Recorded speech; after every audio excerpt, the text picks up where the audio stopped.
अस्सलाम वालेकुम। सूरह मुज़म्मिल की फजीलत। ये दुनिया है, जन्नत नहीं। दुनिया में हमें हर चीज़ हासिल हो जाए ज़रूरी नहीं। अल्लाह पाक ने इस दुनिया में अनगिनत नियामतें रखी हैं, करोड़ों नियामतें रखी हैं। हमें उन नियामतों से फ़ायदा उठाना चाहिए। और जो कुछ चीज़ें ऐसी भी हैं जिनकी चाहत हमें बहुत ज़्यादा होती है लेकिन वो हमारी पहुंच से बाहर होता है, तो जो चीज़ें हमारी पहुंच से बाहर होती हैं उनको हासिल करने के लिए अल्लाह पाक ने कुछ आयतें, कुछ दुआएं, कुछ सूरतें बताई हैं कि आप उन्हें पढ़कर जो कुछ भी अपने रब से मांगेंगे इंशाअल्लाह अल्लाह पाक वो चीज़ ज़रूर अता करेंगे। तो आज हम आप लोगों को एक सूरे बताना चाहते हैं। इस सूरे को पढ़कर आप लोग जो भी दुआ मांगेंगे इंशाअल्लाह अल्लाह पाक ज़रूर वो दुआ कबूल करेंगे।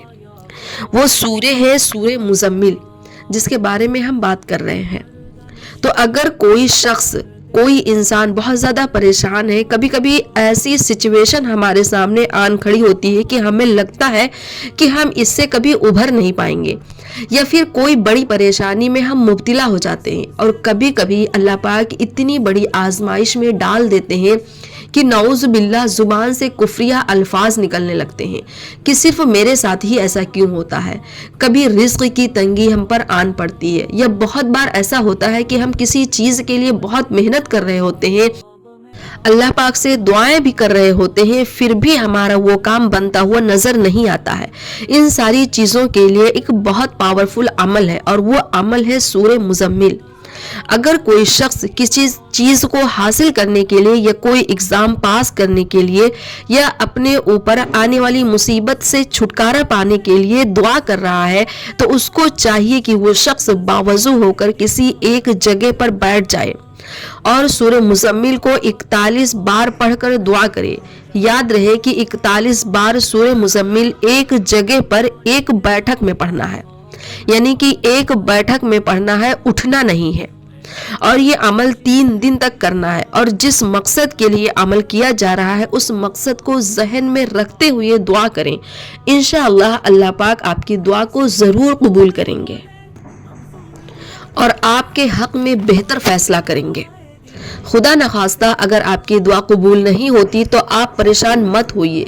जिस मकसद को हम पाना चाहते हैं, जिस मकसद के लिए दुआ कर रहे हैं, हमें लगता है कि हमारे लिए वो बेहतर है, लेकिन कभी कभी वो चीज़ हमारे लिए बेहतर नहीं होती है, इसलिए अल्लाह पाक हमें वो चीज़ अता नहीं करते। तो हमें अल्लाह की रज़ा में राज़ी रहना चाहिए, हमें इस चीज़ के लिए सब्र करना चाहिए, ये सोच कर कि शायद ये चीज़ हमारे लिए बेहतर नहीं थी इसलिए अल्लाह पाक ने हमें अता नहीं किया। हमारी इतनी मेहनत, इतनी कोशिश के बावजूद, इतनी दुआओं के बावजूद भी अल्लाह पाक ने हमें अता नहीं किया। याद रखें, हमारी दुआएं कभी रद्द नहीं होती।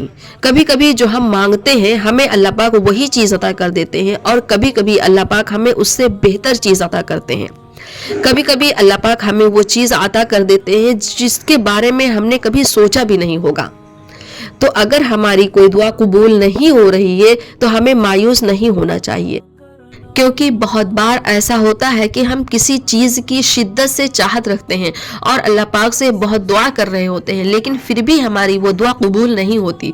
कुछ दिन बाद हमें एहसास होता है कि बहुत अच्छा हुआ, जो हम चाह रहे थे वैसा नहीं हुआ। तो याद रखें, हमें हमेशा अल्लाह पाक वो चीज़ अता करते हैं जो हमारे हक में बेहतर होता है। और मैं सबसे ऊपर ही ये बात बता चुकी हूँ कि ये दुनिया है, जन्नत नहीं। दुनिया में रहने वाले इंसानों के साथ खुशियाँ और गम दोनों एक साथ चलने वाली हैं, और जिसने अपनी खुशियों में अल्लाह का शुक्र अदा किया और मुसीबत में सब्र किया, यही सब आमाल तो हमें इंशाअल्लाह जन्नत दिलाएगी। और फिर जन्नत में हमें वो सारी चीज़ें हासिल होंगी जिनकी हम चाहत रखते हैं। तो उम्मीद है मेरी बात समझ में आई होगी। अल्लाह पाक हमें शुक्र और सब्र करने वाली बंदी बना। आमीन सुम्मा आमीन।